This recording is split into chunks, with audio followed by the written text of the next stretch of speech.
Well, howdy do to you.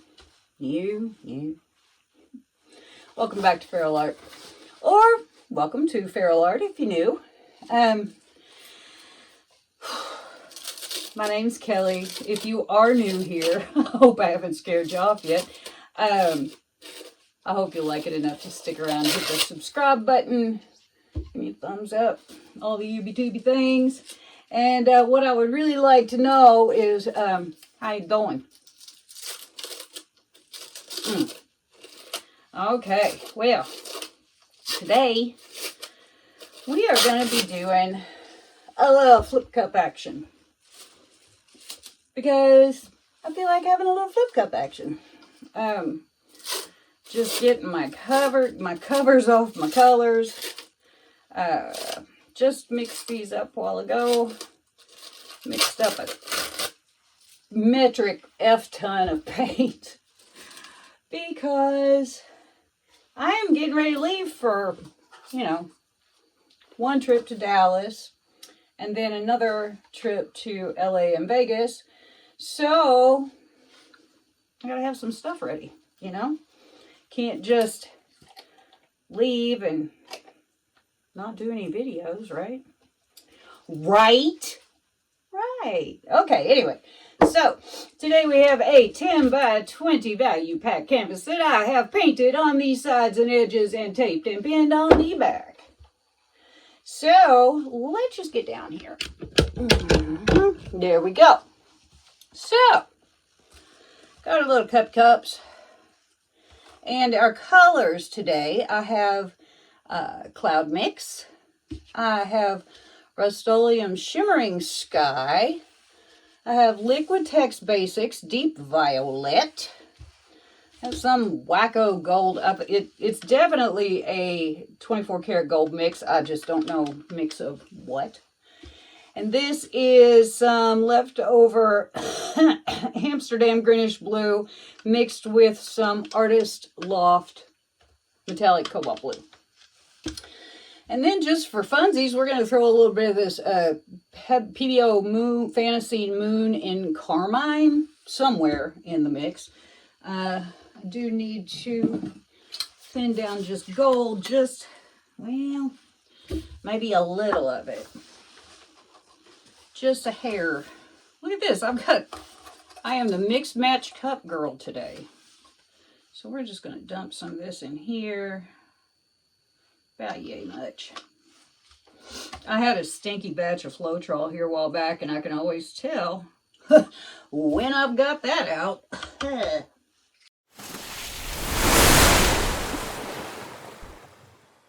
There we go. Okay. So, before we do that, let's go ahead and layer our cups. I think I'm going to start with this blue.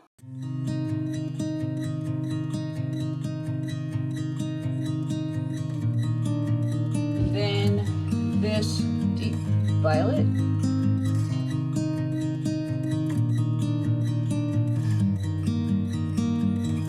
And then we're going to go with a little bit of this cloud mix.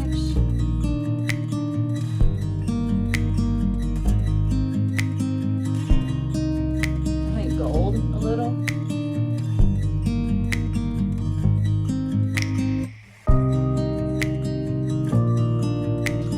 Might as well shoot this carmine in there.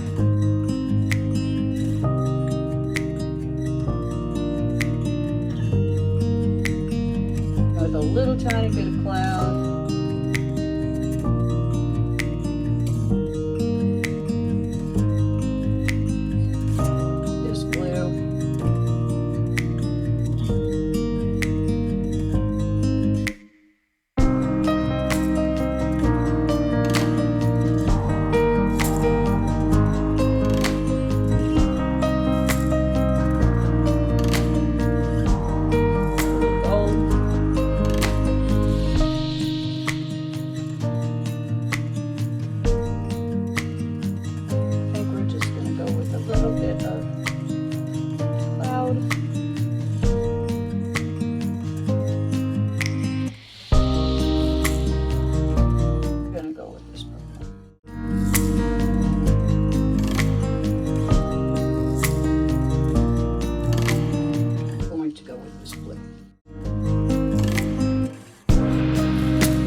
down the rest of this blue as part of my runway.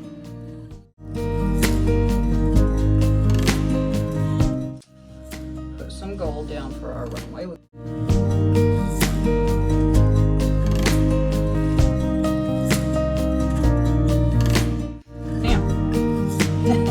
There we go. This should only take about 7 ounces of paint. We've probably got that much just in these cups.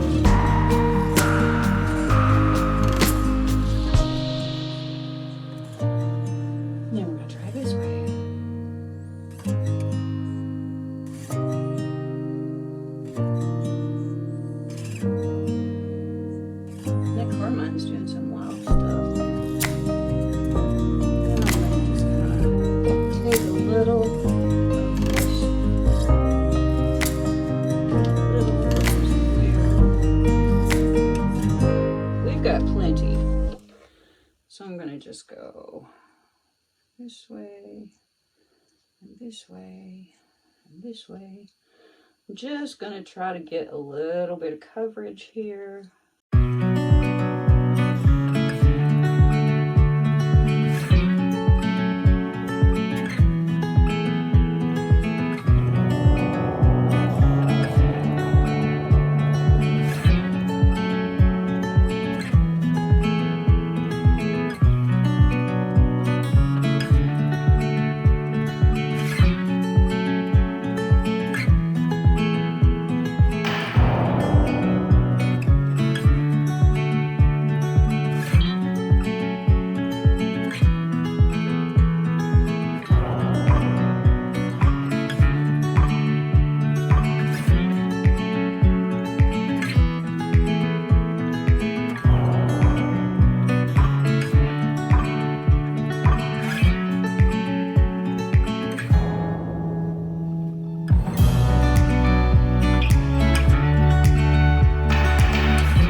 One thing that I hate about little push pins is little places to hold your paint.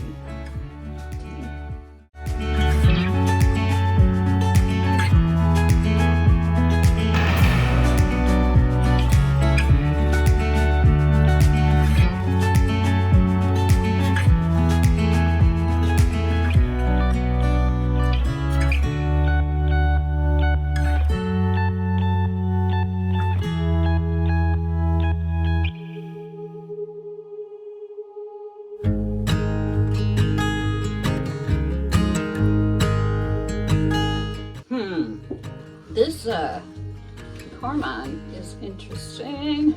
Oh God. It's interesting in that it has got this spot down here that has basically nothing. So we're gonna take a little finger of paint here and just give it a little help. Mostly because that was a little creepy looking. right, I'm gonna clean this up. I'll roll this over to the drying place and we'll have a look. How's that? Sounds good.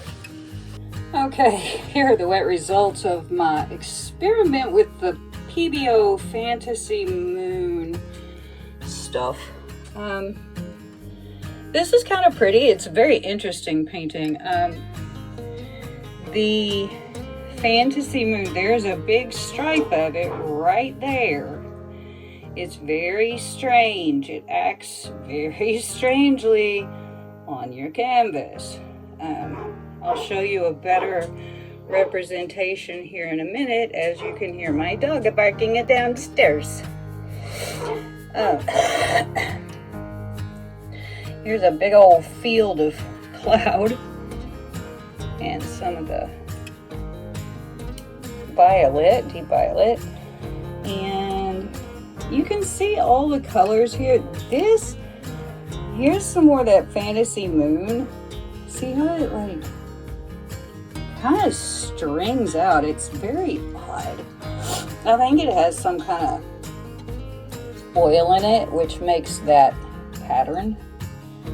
But I think this might be an interesting, very busy, albeit, background. Isn't that pretty though, right there where the purple and the Fantasy Moon, that looks like an insect.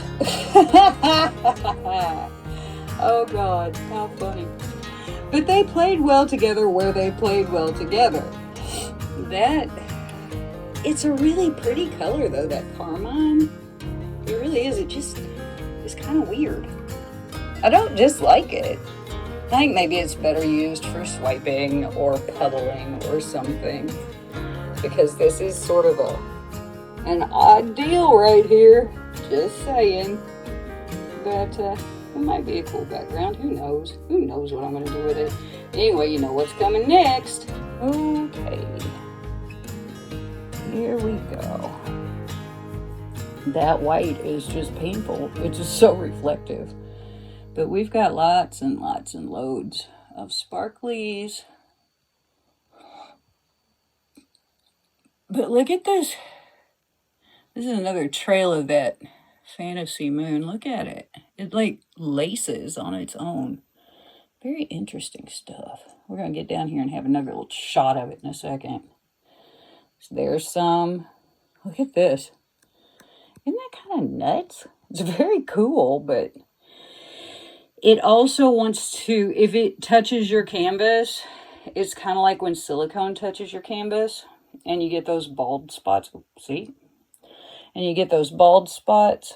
It's very much like that. But you can definitely tell where it is. I don't dislike it. I think it's interesting. I don't know whether I would do a whole bunch of flip cups with them. With it. That's that place that I did kind of get in it with my tweezers just to make it a little something different. But there you go. Fantasy Moon weirdness everywhere you look. It's very shiny. It is very shiny. It's very pretty. It's very odd. I think I'm going to use it to swipe with here in a while. Not like a while today, because today has been wild enough. But maybe next time or sometime. There's our insect with 8 zillion legs. Look how shiny, though. Pretty. Anyway, we got sparklies. We got pretty colors. We got weird stuff. But isn't that pretty? It's just so bizarre. Anyway, today's experiment. Ta-da. And that's what's making all this weirdness up here, too. Weirdness, prettiness. But isn't that weird? Not weird in a bad way, just different, strange, cool. Anyway, I'll see you guys and gals and stuff when it's dry. Okay, so here are the dry results of my painting with the Pebeo Fantasy Moon integrated. We will not be doing this again. Why, you ask? You see all these little bumps? every one of these little bumps has Pebeo Fantasy Moon underneath it. How do I know this? Because when it was still wet, I busted one that was right there. See that little puddle of red all around it? That's what came out of it. Otherwise, the painting is kind of cool, but all of these little bumps, you can see them, I can see them, so I know you can, are full of Pebeo Fantasy Moon. Now, it does pretty cool stuff when it manages to stay on top of the paint. There's our little insect with many legs, remember him? But all of these little bumps are just not my jam at all. Texture is one thing when you intend it, but when you don't intend it, it's just not good. It has some kind of oil in it, and it just kind of glops up underneath the paint. I might still be able to use it to put something on top of a stencil or something, but who wants this on their painting? Not me, McGee. So while the painting is okay, it's not great, but it's okay, and while we did get some interesting effects, it's just not worth having these bumps. So this is a no. I will still swipe with it. That's different because then it's all on top of the paint. But integrating it in the cups is a no. So, you're welcome. I experiment so you don't have to. So, I'm okay with it. I mean, you know, it was an experiment. Didn't work out very well. So, we'll just go with fail. And I am okay with that. When I enter into these experiments, it's not a competition. It doesn't make me angry when it doesn't work out. It just is a fact. It just didn't work out. But some of the areas are really pretty. Like the colors in here are gorgeous. But yeah, nah, pass. So there you go. It is an interesting looking thing though. I might put a stencil on it if I just really want to do something, but other than that, we're just gonna pass. So I'll see y'all next time. Hey, before you go, make sure that subscribe button is pushed, and give me a thumbs up if you appreciate the experiment. Leave me a comment, tell me what you think, and I'll see you next time.